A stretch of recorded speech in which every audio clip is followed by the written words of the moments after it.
Hai semuanya, perkenalkan nama saya Unike Siregar, nomor induk mahasiswa 1872150049. Saya dari Prodi Pendidikan Ekonomi, mata kuliah UAS yang saya bawakan hari ini akuntansi biaya.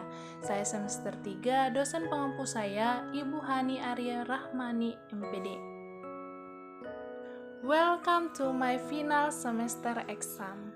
Yang pertama yaitu faktor yang mempengaruhi biaya pendidikan dalam biaya ekonomi pendidikan. Yang kedua, akuntansi biaya sektor pendidikan berbasis listen study. Yang ketiga, akuntansi biaya pencatatan dalam sektor pendidikan. Yang keempat, pengiktisaran biaya ekonomi dalam dunia pendidikan. Yang kelima, penyusunan laporan anggaran pendapatan belanja sekolah atau APBS.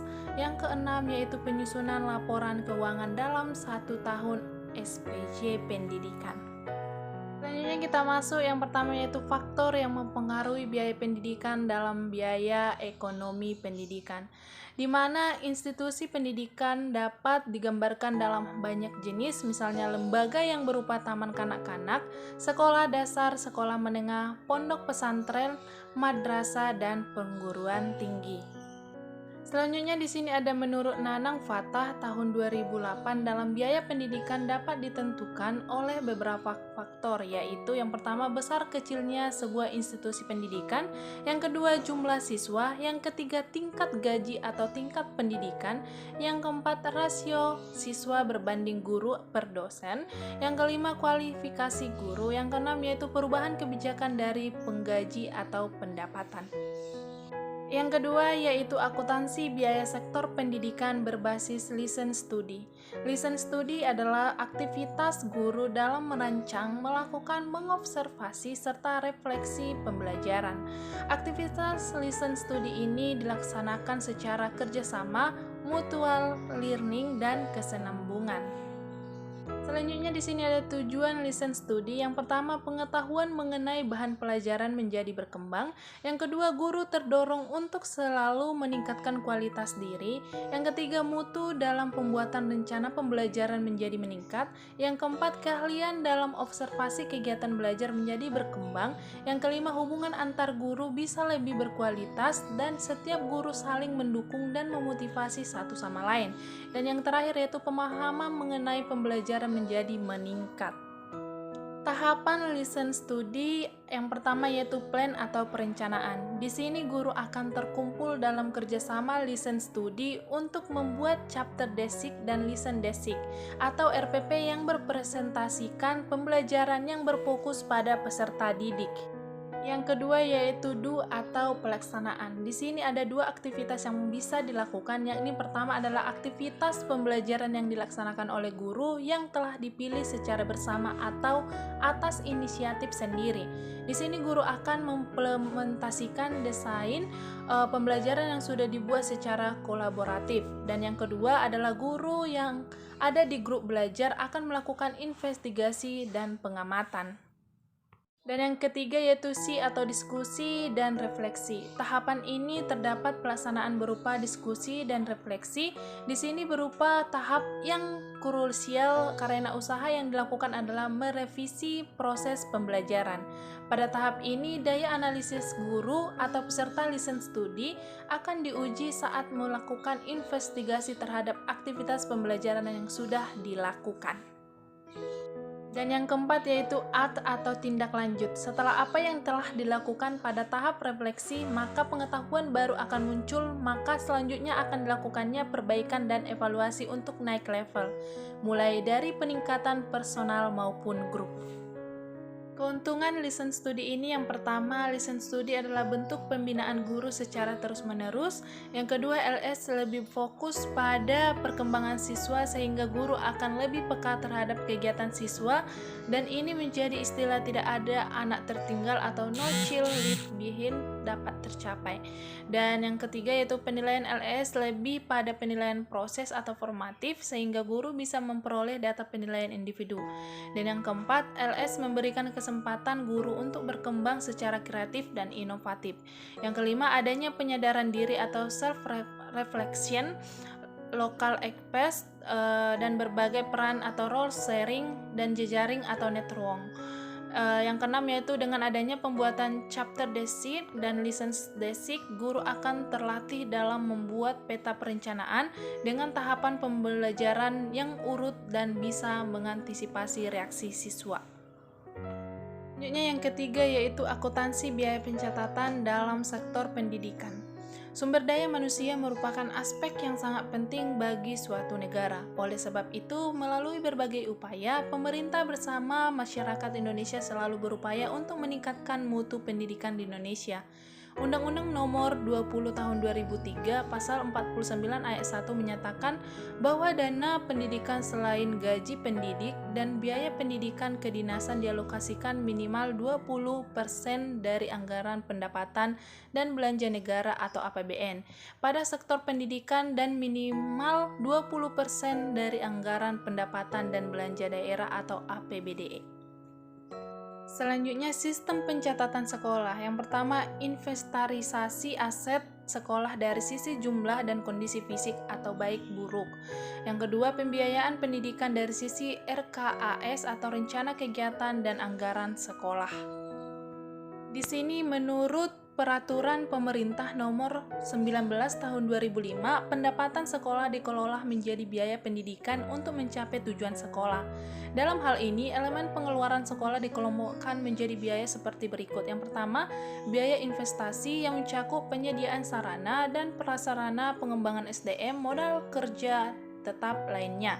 Yang kedua, biaya operasional meliputi gaji pendidik dan tenaga kependidikan serta tunjangan yang melekat pada gaji, bahan dan atau peralatan habis pakai. Biaya operasi pendidikan tak langsung berupa daya listrik, air, jasa telekomunikasi, pemeliharaan sarana dan prasarana, dan serta uang lembur.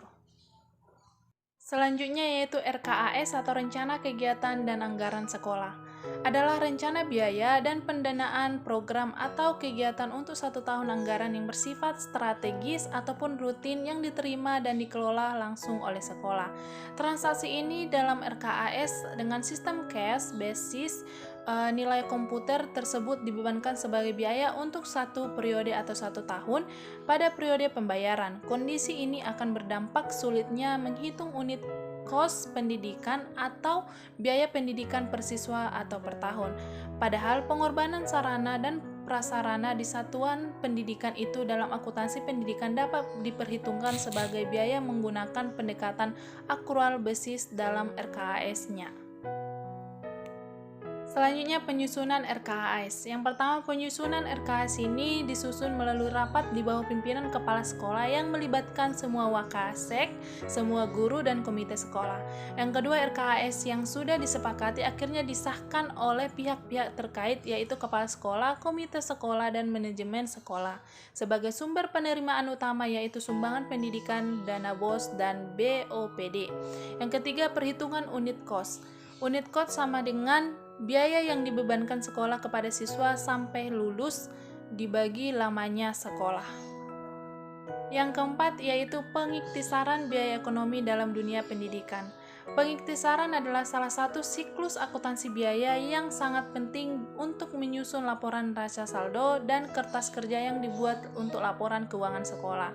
Selain itu, pembiayaan dalam dunia pendidikan meliputi gaji kepala sekolah, tunjangan kepala sekolah, gaji guru, tunjangan guru, serta gaji para pegawai tata usaha yang harus dipikirkan tiap bulannya. Sedangkan pembiayaan pendidikan itu tersendiri terdapat dari anggaran pemerintah sejumlah 20% untuk pendidikan di setiap daerahnya. Pembiayaan pendidikan sendiri merupakan usaha untuk mengumpulkan dana guna membiayakan operasional di sektor pendidikan. Pendidikan sendiri merupakan unsur utama dalam mengembangkan sumber daya manusia atau SDM. Dengan begitu, terlihat sangat jelas bahwa pembiayaan pendidikan sangat berguna untuk mengembangkan SDM. Di tahap pengiktisaran dalam akuntansi pendidikan ini akan berlaku terkait penyusunan neraca saldo yang berdasarkan pada akun-akun di buku besar, membuat jurnal penyesuaian, penyusunan kertas kerja, membuat jurnal penutup, neraca saldo yang diakhiri dengan jurnal pembalik. Yang kelima yaitu penyusunan laporan anggaran pendapatan belanja sekolah atau APBS. Anggaran merupakan komponen penting dalam proses produksi atau layanan jasa pendidikan. Anggaran menjadi salah satu instrumen penentu terlaksananya kegiatan atau tidak pendidikan bersumber dari pemerintah maupun pemerintah daerah. Menurut LIPAM tahun 1985 ada 4 fase penyusunan anggaran antara lain. Yang pertama merencanakan anggaran, yang kedua mempersiapkan anggaran, yang ketiga mengelola pelaksanaan anggaran, yang keempat menilai pelaksanaan anggaran. Anggaran mempunyai fungsi yang pertama sebagai alat penaksir, yang kedua sebagai alat otorisasi, yang ketiga sebagai alat efisiensi.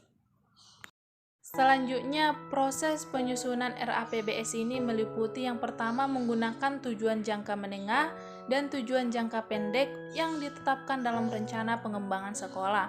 Yang kedua, menghimpun, merangkum, dan mengelompokkan isu-isu dan masalah utama ke dalam berbagai bidang yang luas cakupannya.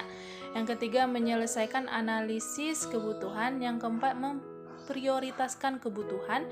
Yang kelima, mengonsultasikan rencana aksi yang ditunjukkan atau dipaparkan dalam rencana pengembangan sekolah. Yang keenam, mengidentifikasi dan memperhitungkan seluruh sumber pemasukan. Yang ketujuh, menggambarkan rincian seperti waktu, biaya, orang yang bertanggung jawab, dan pelaporan. Yang kedelapan, mengawasi serta memantau kegiatan dari tahap perencanaan menuju tahap penetapan hingga evaluasi. Selanjutnya, prinsip penyusunan RAPBS ini antara lain yang pertama, RAPBS harus benar-benar difokuskan pada peningkatan pembelajaran murid serta jujur, bertanggung jawab, dan transparan. Yang kedua, RAPBS ini harus ditulis dalam bahasa yang sederhana dan jelas dan dipajang di tempat terbuka di sekolah. Yang ketiga, dalam penyusunan RAPBS ini, sekolah sebaiknya secara seksama memprioritaskan pembelanjaan dana sejalan dengan rencana pengembangan sekolah. Yang keenam yaitu penyusunan laporan keuangan dalam 1 tahun SPJ pendidikan. Yang pertama, rencana kegiatan dan anggaran sekolah atau formulir BOS K1 dan BOS K2. Tim manajemen sekolah membuat dan menyusun rencana kerja anggaran sekolah atau RKAS, ditandatangani oleh kepala sekolah, komite sekolah, dan khusus untuk satuan pendidikan swasta ditambah ketua yayasan. Satuan pendidikan dapat membuat RKAS tahunan yang dirinci tiap triwulan. Format RKAS adalah seperti pada formulir BOS K1, RKAS perlu dilengkapi dengan rencana penggunaan dana atau RAB secara rinci, yang dibuat tahunan dan 3 bulanan untuk setiap sumber dana yang diterima satuan pendidikan atau formulir BOS K2. Yang kedua yaitu hal yang harus dilaporkan oleh tim manajemen BOS sekolah sebagai berikut. Yang pertama, rekapitulasi penggunaan dana BOS atau formulir BOS K7A harus dilaporkan oleh setiap satuan pendidikan tiap triwulan melalui laman www.bos.kemdikbud.go.id. Laporan penggunaan dana BOS tiap triwulan disimpan di satuan pendidikan untuk bahan pemeriksaan. Yang kedua, lembar pencatatan pertanyaan atau kritikan atau saran. Yang ketiga, lembar pencatatan pengaduan. Yang ketiga yaitu penyusunan laporan keuangan dalam 1 tahun pendidikan. Yang pertama, rencana kegiatan dan anggaran sekolah atau formulir BOS K1 dan BOS K2. Yang kedua, pembukuan, di mana pembukuan ini terdapat 4. Yang pertama, buku kas umum atau formulir BOS K3. Yang kedua, buku pembantu kas atau formulir BOS K4. Yang ketiga, buku pembantu bank atau formulir BOS K5. Yang keempat, buku pembantu pajak atau formulir BOS K6. Yang ketiga yaitu realisasi penggunaan dana tiap sumber dana atau formulir BOS K7. Yang keempat, rekapitulasi realisasi penggunaan dana BOS atau formulir BOS K7A. Yang kelima, opname kas atau formulir BOS K7B dan berita acara pemeriksaan kas atau formulir BOS K7C. Yang selanjutnya yaitu bukti pengeluaran. Yang terakhir yaitu laporan. Adapun kesimpulan yang saya bawakan dari materi UAS yang saya bawakan hari ini yaitu institusi pendidikan dapat digambarkan dalam banyak jenis, misalnya lembaga yang berupa taman kanak-kanak, sekolah dasar, sekolah menengah, pondok pesantren, madrasah, dan perguruan tinggi. Listen studi adalah aktivitas guru dalam merancang, melakukan, mengobservasi, serta refleksi pembelajaran. Aktivitas listen studi dilaksanakan secara kerjasama, mutual learning, dan kesinambungan. Anggaran merupakan komponen penting dalam proses produksi atau layanan jasa pendidikan. Anggaran menjadi salah satu instrumen penentu terlaksananya kegiatan atau tidak pendidikan bersumber dari pemerintah maupun pemerintah daerah. Tim manajemen sekolah membuat dan menyusun rencana kerja anggaran sekolah atau RKAS ditandatangani oleh kepala sekolah, komite sekolah, dan khususnya untuk satuan pendidikan swasta ditambah ketua yayasan. Satuan pendidikan dapat membuat RKAS tahunan yang dirinci tiap triwulan. Format RKAS adalah seperti pada formulir BOSKA 1.